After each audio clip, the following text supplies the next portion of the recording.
안녕하세요. 김영로 TV의 날짜 이야기입니다. 오늘은 5월 14일이 되겠습니다. 5월 14일은 뭐 매월 그 14일이 되면 무슨 날 하죠? 바로 오늘 로즈데이가 되겠습니다. 장미의 날이다 이거죠. 왜냐면 5월이 뭐 장미의 그 계절이기 때문에 5월 14일을 이제 로즈데이라고 다들 명명을 한 것으로 유추가 됩니다. 그다음에 이제 일본에서의 그 뭐 기념일이지만 오늘이 그 애견의 날입니다. 그러니까 요즘 보면은 우리 사회에서 그 애완견을 이제 많이 이제 기르죠. 그리고 그 애완견이 인제 뭐 이렇게 죽게 되면은 정말 그 마치 자식을 잃은 것 같이 슬퍼하는 그런 사람들을 우리 주변에서 인제 많이 봅니다. 뭐 동물이긴 하지만은 사실 늘 같이 하던 그 존재가 사라지면은 충분히 그 마음 뭐 이해를 합니다. 자 그러나 인제 뭐 이런 그 예 표현이 적당한지는 모르지만은 뭐 낯간지러운 그런 그 이제 날보다는 오늘이 그 5월 14 일인데 사실 우리 그 현대사에 있어서 1948 년에 있었던 그 5.14 단전이라는 것에 대해서 좀 생각을 해볼 필요가 있다라고 저는 믿습니다.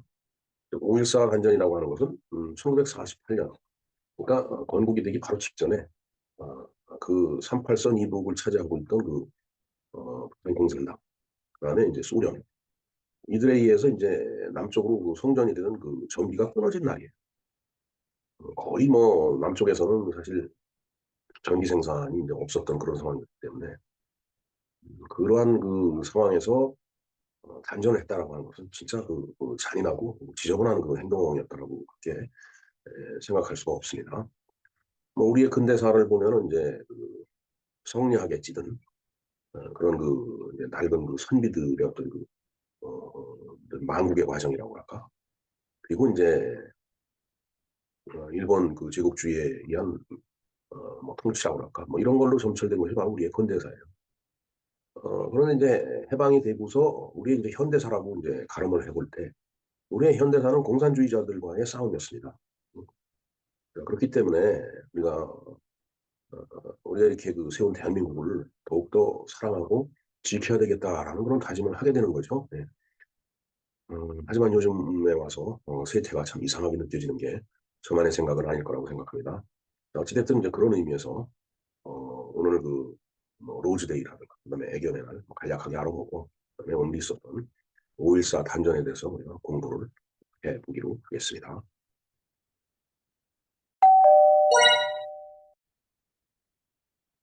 네. 로즈데이에 대해서 아주 간략하게 알아보겠습니다. 로즈데이. 장미의 날이죠. 예. 우리나라 대중문화에서 이제 매월 그 14 일을 인제 일정한 의미를 이렇게 담아서 그 무슨 날 이렇게 얘기를 하죠. 뭐 발렌타인데이, 뭐 화이트데이, 그다음에 뭐 블랙데이 이런 식으로. 바로 인제 이 5월 14 일은 로즈데이가 되겠습니다. 뭐 사실은 5 월이 인제 장미의 계절이라고 얘기를 하니까 그 장미의 계절에 기해서 사랑하는 연인에게 인제 어떤 그 마음을 표현하는 어 그런 인제 달이라고 볼 수가 있는데 음 장미의 달이니까 장미를 주고받음으로 인해서 인제 그런 그 마음을 확인하는 거죠. 그것을 인제 로즈데이라고 합니다. 다음에 들어오는 6월 14 일은 키스데이입니다. 아주 좋은 날이네요. 네.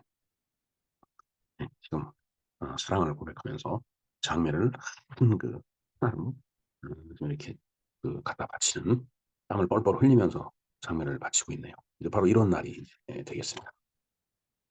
네. 그다음에 인제 우리 그 역사의 현대사에 있어서 아주 중요한 사건이 하나 있었는데 5월 14일 날 있었습니다. 5.14 단전이라고 얘기를 해요.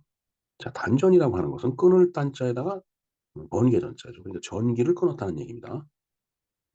이 전기에 대해서 뭐 단전하면은 끊는 거고 정전하면은 끊어지는 거고 송전하면 보내는 거고 변전하면은 인제 그 전압을 갖다 어 이렇게 그 변환하는 게 이제 변전인데 우리 주변에 인제 보면은 인제 변전소라고 있죠. 예. 거기에 인제 큰 트랜스포머가 인제 있는데 뭐 잘못해서 번개에 맞으면은 변전소가 번개에 맞으면은 인제 정전이 되죠 그야말로.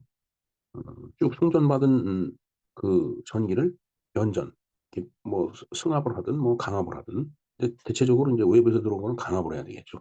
우리가 가정에서 쓸 수 있는 220 볼트 전원을 만들어 줘야 되니까. 그러다가 인제 벼락을 맞으면 정전이 되는 거예요. 그리고 예를 들어서 인제 어느 지역에서 무슨 그 음 재해가 있었다. 그러면은 인제 전기가 흐르면은 그게 화재로 연결될 수가 있으니까 그때는 전기를 끊어야 되겠죠. 근데 그건 단전이 되겠습니다. 그리고 어떤 특정한 목적이 있어서 인제 전기를 끊는 건 이제 단전입니다. 바로 5월 14일 날 단전이 됐었다라는 얘기예요. 단전. 저는 전기 끊는 거 흔히 있을 수 있죠. 그런데 인제 이 단전이 문제가 되는 것은 우리나라 전체적으로 큰 문제가 됐기 때문에 이 5.14 단전이라는 얘기가 있는 거죠. 자, 그런 의미에서 먼저 우리나라 전기의 역사를 좀 알아보도록 하겠습니다. 뭐 형선해공이라고 해 갖고서 뭐 반딧불과 아니면은 인제 눈빛. 눈이 인제 사람 눈이 아니고 인제 그 하늘에서 내리는 그 눈이죠.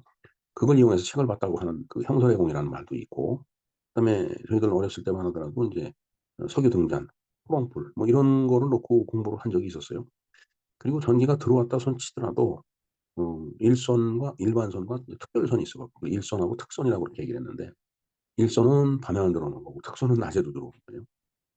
인제 전기를 많이 쓸 수가 없으니까 어 그 밝게 쓰는 집에서 인제 30 초, 100 초짜리 쓰면은 진짜 편하죠.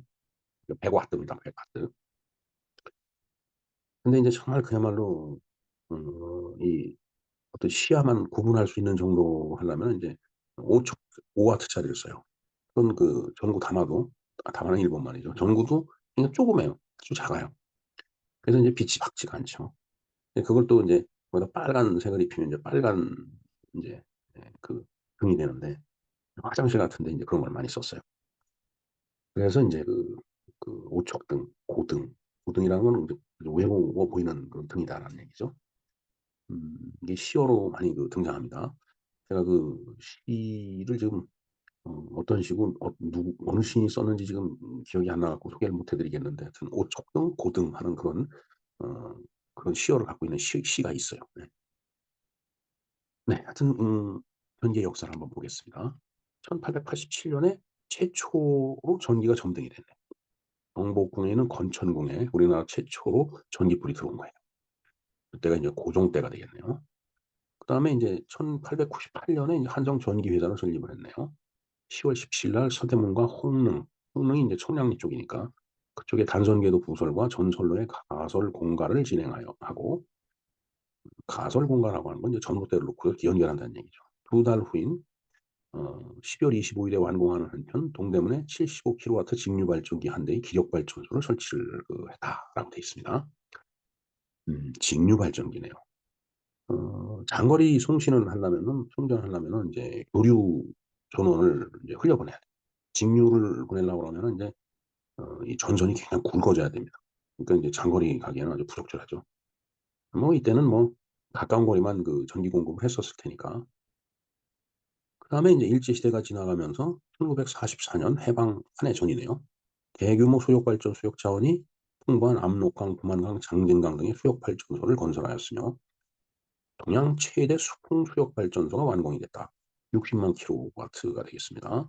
이 60만 킬로와트면 아마 동양에서 제일 큰 수력 발전소였다고 이제 알려져 있죠.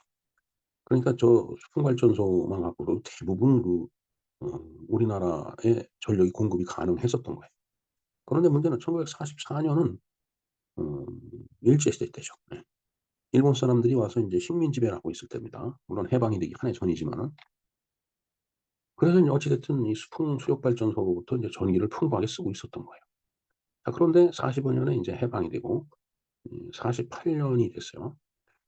이 45 년부터 인제 48년 8월 19 일까지 만 3년 동안 미 군정식이었죠. 이때는 서로 남북한이 서로 통행이 가능했었습니다. 그 38선 이후고 인제 소련 군정이었지만. 그래서 인제 전기도 인제 수풍 발전소의 전기를 다 공급을 받아서 남한에서 썼던 거예요. 남한은 전력 사용량의 70%를 북한에서 공급받았으나 이제 수풍 발전소가 워낙 크니까 북한은 일방적인 단전으로 3 부제나 격일제로 전기를 공급하는 심각한 전력난을 겪었다. 그게 인제 유명한 5.14 단전이 되겠습니다. 이 얘기는 결국은 해방이 되고서 1948 년이면은 뭐 정말 이게 어 어 통 통 그러니까 통일 정부를 세우느냐 단독 정부를 세우느냐 뭐 이걸 갖고도 공산주의자들하고 엄청 이제 싸우고 있을 때예요. 북한 같은 경우는 이미 그 이전에 인민위원회를 그 김일성을 중심으로 해서 수립을 해 놨기 때문에 거기는 이미 벌써 국가 체제가 갖춰져 있는 때입니다. 그때는 소련 그 후원을 받아 갖고. 근데 이제 남한은 그렇지가 못했었죠. 예.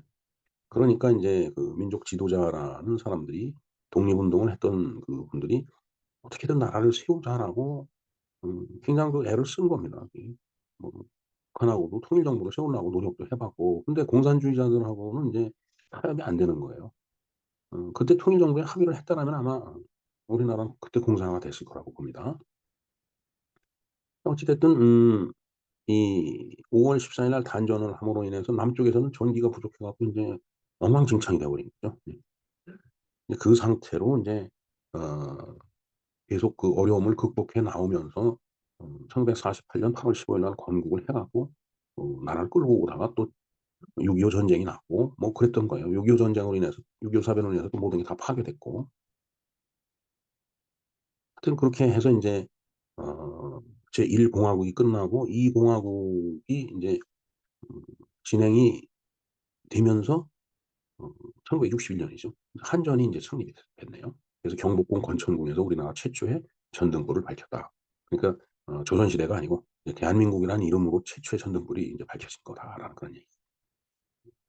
물론 그전에도 전기는 있었죠. 그러나 인제 어 정말 그야말로 어 한전을 만들어 갖고 한국전력이죠. 이걸 만들어 갖고서 진짜 우리나라에서 최초로 이제 그러니까 발전다운 발전을 해 갖고서 밝힌 전등불이 인제 그때다라는 그런 얘기가 되겠습니다. 그다음에 인제 65 년에 농어촌 전화 사업도 하고 농어촌 산골 섬 이런 데 주민에게도 인제 전력을 공급을 한 거고 그다음에 1978 년에 인제 고리 이 원자력 발전소가 준공되면서 원자력 시대가 개막됐죠. 그다음에 인제 1995 년에 인제 해외 수출을 인제 하게 됩니다. 그래서 인제 1995 년에 필리핀, 96 년에 또 뭐 필리핀의 그 일리한 발전소 뭐 이런 어 해외 사업을 이제 진출한 겁니다. 그리고 2005 년에 사실 그 이전에는 110 볼트를 썼습니다, 우리나라가. 근데 이걸 2 배의 그 전압인 220 볼트로 인제 승합을 했죠. 그래서 32 년에 걸쳐서 가정의 전압을 갖다 100 볼트에서 220 볼트로 승합을 시켰네요. 참 장기적인 프로젝트였네요. 32 년간에 걸쳐서 그 바꿨으니까. 그래서 인제 저 때만 하더라도 100 볼트 쓰는 기계가 있고 200 볼트 쓰는 기계가 있어 갖고 그 트랜스포머가 필수적으로 그 필요한 때가 있었어요. 그다음에 2009 년이 돼 갖고 인제 우리나라가 어 원자력을 수출해 원전을 아랍에미레이트에. 그래서 인제 지난번에 아랍에미레이트 거기서 그 동생인가 왕인가 뭐 동생인가 뭐 왔다 갔다 했죠 우리나라를. 그 나라는 인제 중동은 인제 그런 사람들이 실세니까 인제 아주 그런 사람들한테 인제 잘해야 되는 거죠 우리가. 자 한번 5.14 단전의 그 흑막을 한번 보겠습니다.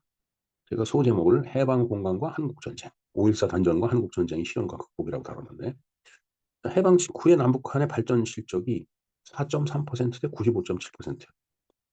그러니까 남한은 발전량이 4.3%고 북한은 95.7%. 그러니까 거의 100% 가까이 북한에서 발전을 해서 그 전기를 받아 쓴 거예요, 남한은.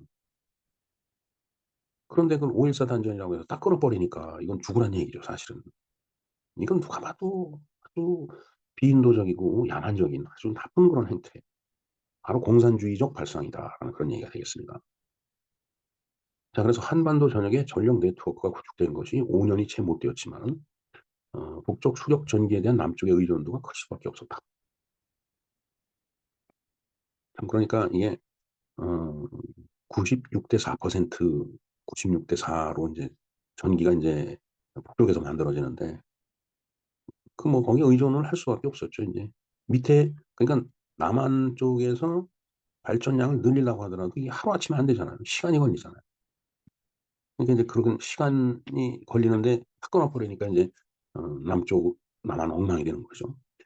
한데 남한만의 단독 정부 수립 선거 직후인 1948년 5월 14일 북한은 남북 전력 협정에도 불구하고 전력 대금 미지불을 이유로 일방적으로 송전을 중단했다. 이게 인제 여기에 정치적인 그 요소가 개입이 되는 겁니다. 바로 1948년 5월 10일 날 어 음 총선을 실시했죠.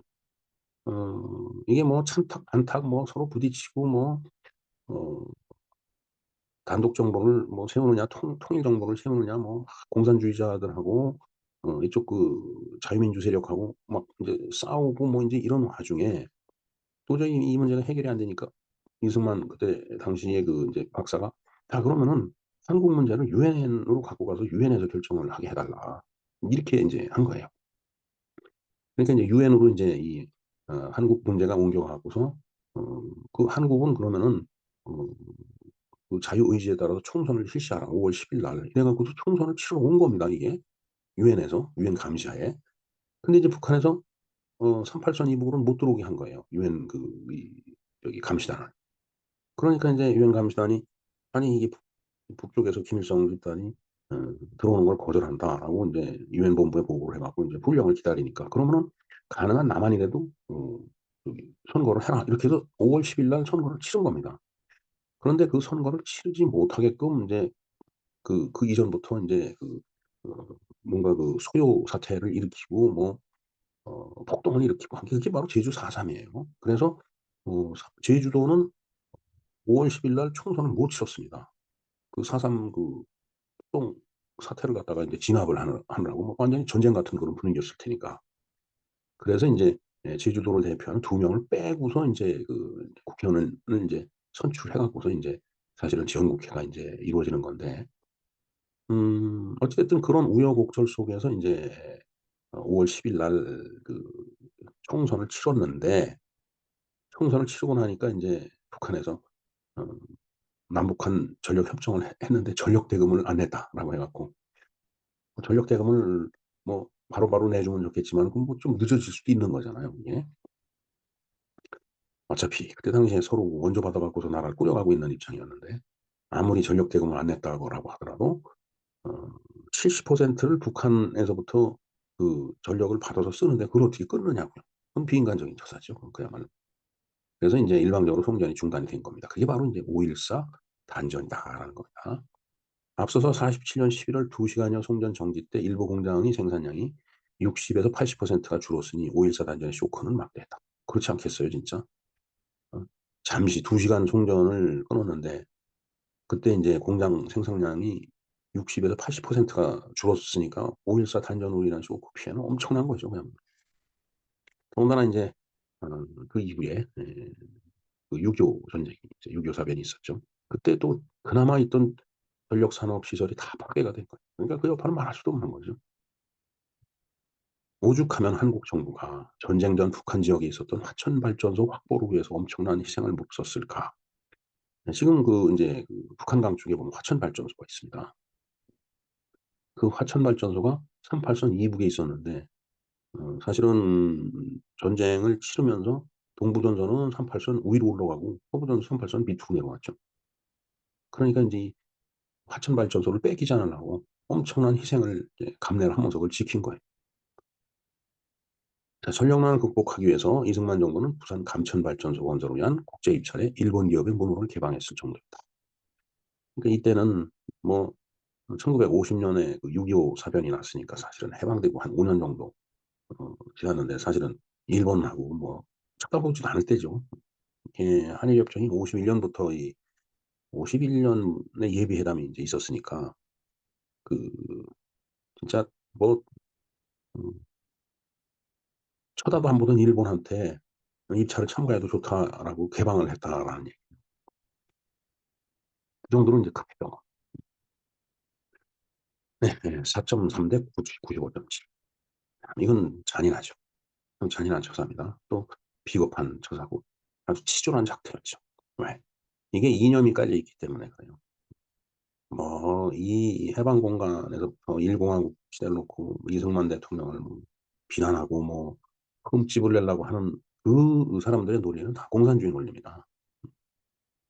그렇기 때문에 그런 뒷배경이 다 공산주의자들의 어떤 행위가 깔려 있기 때문에 4.3 대 95.7이 눈앞에 펼쳐지는 거예요. 자 어느 한쪽으로 편중된 거는 굉장히 위험한 거죠. 그쪽에서 다 끊어 버릴 때. 그러니까 우리가 인제 수출로 먹고 사는 나라다. 네. 그 뭐 예를 들어서 지금 중국 쪽으로 수출하는 양이 굉장히 커요. 그거 좋은 거 아니라고 저는 생각을 합니다. 물론 뭐 많이 수출하면 좋겠지만은 그걸 무기화한다 이거죠. 수입해 가는 쪽에서. "아 니네들 거 안 사." 어느 날 갑자기. 그래 버리면은 이쪽에서 그 수출품을 만들던 기업들이 다 이제 망가지게 돼 있죠. 그래서 수출이 어느 특정한 나라에 크게 이 편중돼서 유지되는 거 그거 좋은 거 아닙니다 절대로. 수입도 마찬가지입니다. 음 수입 같은 경우는 주로 원자재 내지는 이제 기계류 이런 것들이 전부 일본 제품이기 때문에 일본으로부터 들어오는 수입품이 굉장히 전체적인 비중이 컸었어요. 그러니까 그때 당시에 수입선 다변화 정책이라는 걸 정부에서 펼쳤어요. 그러니까 예를 들어서 어떤 품목에 대해서 어 일본으로부터 수입되는 비중이 굉장히 크다. 어느 특정한 인제 선을 정해 놓고 그 선을 넘어가면은 일본에서 들어오는 거는 수입 허가를 안 내주는 겁니다, 국가에서. 다른 데서 사 오라는 얘기죠. 뭐 유럽이 됐든 뭐 미국이 됐든. 그래서 인제 굉장히 또 기업도 인제 애를 먹고 사실은 그런 수입선 다변화 정책을 썼기 때문에 그걸 국산화하려고 기업체들도 엄청 노력을 했어요. 이 수입선 다변화 정책이라는 것도 굉장히 중요한 정책입니다 저거. 근데 인제 이제는 워낙 인제 무역이 인제 규모가 커지다 보니까 인제 이런 정책들이 다 폐기가 됐는데 어찌 됐든 분명한 것은 수입이 됐든 수입이 됐든 한 나라에 편중되는 거 굉장히 위험하다라는 거. 우리가 석유를 수입해 오는데 중동에서 석유를 잔뜩 들여오는데 중동이 갑자기 옛날 오일 쇼크 때 같이 뭐 어 그 갑자기 1 배럴에 한 $20 하던 걸 $100 로 확 올라 버리면 어떡해요. 5 배의 어떤 부담이 생기는 거잖아요. 그러니까 뭐 일본은 인도네시아에서 갖고 오고 뭐 가능하다면 뭐 미국에서도 싣고 오고 다변화를 시켜 놔야지 어느 한쪽에서 가격을 갑자기 확 올린다고 하더라도 그 충격을 흡수할 수 있는 그런 시간을 가질 수 있다라는 얘기죠. 휩쓴 다변화 정책 제가 저것을 알기 시작한 것은 80 년대 중반이었는데 아마 그 이전부터 박정희 대통령 시대 때부터 실시했던 정책이라고 저는 생각을 합니다. 뭐 수출을 독려하면서 수입을 또 음 한쪽으로 편중되는 걸 막기 위해서 전환 정책을 쓰고 그러니까 그때 당시에 상공부죠. 지금은 뭐 정부 부처 이름이 하도 많이 바뀌어 갖고서 뭔지 모르겠는데 지식산업부인가요 뭐. 그때 당시에 상공부 관리들이 그런 머리를 썼던 거예요. 위험에 빠지지 않으려고 나라. 뭐 요즘 공무원들도 잘 하고 있으리라고 봅니다마는 하여튼 그런 현명 그런 정책을 이렇게 씀으로 인해 갖고서 기업도 뭐 편하죠. 수입했으면은. 음 이런 문제 때문에 '야 그럼 차라리 우리가 국산화를 하자.' 해 갖고서 R&D 인력을 투입을 해 갖고서 국산화를 시키고 그래서 그걸 대체하고 그래서 수입 대체 효과가 뭐 있다 뭐 국산화시키는 그런 얘기를 옛날에 많이 들었었습니다. 네. 지금 이모티콘이 명암에 이렇게 인제 한가운데 있는데 정말 밝은 면과 어두운 면이 있거든요. 세상살이는 그런 것 같아요. 밝은 면도 있고 또 동시에 어두운 면이 있고 그런데 어느 한 면을 지나치게 강조를 해 갖고 그 전체를 비난하면 결국은 돌아오는 건 파멸뿐이 없다. 이런 말씀을 좀 드리고 싶습니다. 네. 어제는 일본에서의 기념일이지만 애견의 날입니다. 애완견. 주로 실내에서 애완용으로 기르는 스피츠, 테리어, 치와와 따위의 개를 지칭을 한다라고 되어 있네요. 근데 이제 우리는 애완견이라는 말을 쓰다가 저건 아마 일본 용어인가 보죠? 근데 일본은 애견이라고 그러네요. 애완견이라고 하고 이 완자가 이게 완구용품 어린애들 갖고 노는 이제 완자이기 때문에 애완견 하면은 시 음 동물인 강아지, 개를 개가 됐든 뭐가 됐든 그냥 완구처럼 데리고 노는 그런 개념이랄까 봐 아마 그걸 완자를 빼 갖고 애견이라고 하는가 보죠. 개를 사랑하는 개 이렇게 갖고 노는 개가 아니라. 그런데 우리는 반려견이라는 걸 씁니다. 이 반려견이라는 표현도 굉장히 어색한 표현입니다.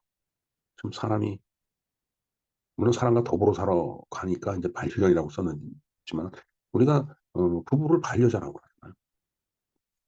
그런 개념까지 이렇게 개를 올려놓는 것 같아 갖고 뭔가 어딘지 모르겠지만은 좀 부자연스럽다라는 생각을 합니다. 반려견은 보호자와의 정서적 교류를 위해 함께 생활하는 개이다.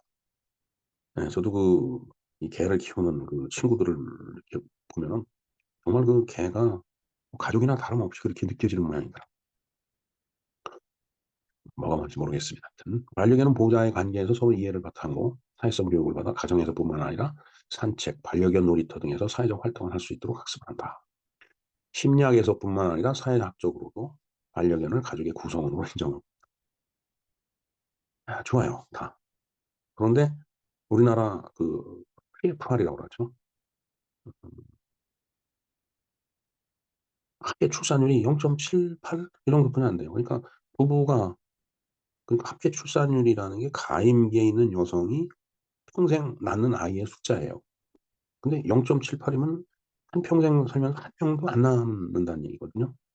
문제는 저렇게 합계 출산율이 이 밑으로 내려가면 인구가 줄어든다라는 그 굉장히 심각한 문제가 있습니다. 지금 중국도 그렇고 우리나라도 일본도 뭐 크게 다르진 않은데